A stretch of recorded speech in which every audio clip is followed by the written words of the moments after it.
Unë përmenda qëllimisht raportet pak më parë, dhe qeveria i shikon në mënyrë selektive dhe interpreton me filtra roz, apo ma vi.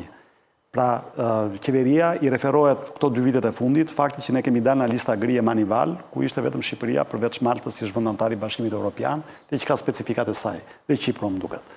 Në këtë sens, qeveria thotë ne kemi luftuar, apo kemi një drejtorit për ndalimit pastrimit parave, kemi bërë luftë kundër tyre, kemi arritur disa indikatorë dhe për këtë gjë kemi sekuestruar kaq pasuri. Është e njëjta gjë si ministri i financave, po pikërisht pra.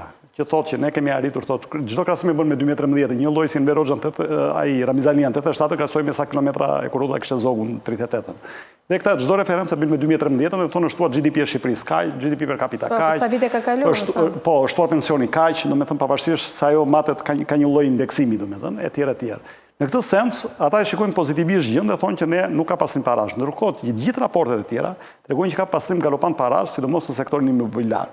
Tani këtë vetëm thjesht i verbër mos ta shikosh, ku ne shikojmë që Tirana ka thyer gjithë ligjësitë ekonomike, në botë Tirana dhe Bregdeti shqiptar, të dyja bashkë, ku Tirana dhe Vlora ishin qytetet e dyta dhe treta me rritje më të shpejtë, vetëm qytet polak, pa i kishte shumë lirë çmimet në imobiliare, po flasim si rritje përqindje ishte 250% rritja vjetore e çmimet e imobiliareve në Tiranë dhe Vlorë, dhe natyrisht vinte dhe Durrësi pak më pas,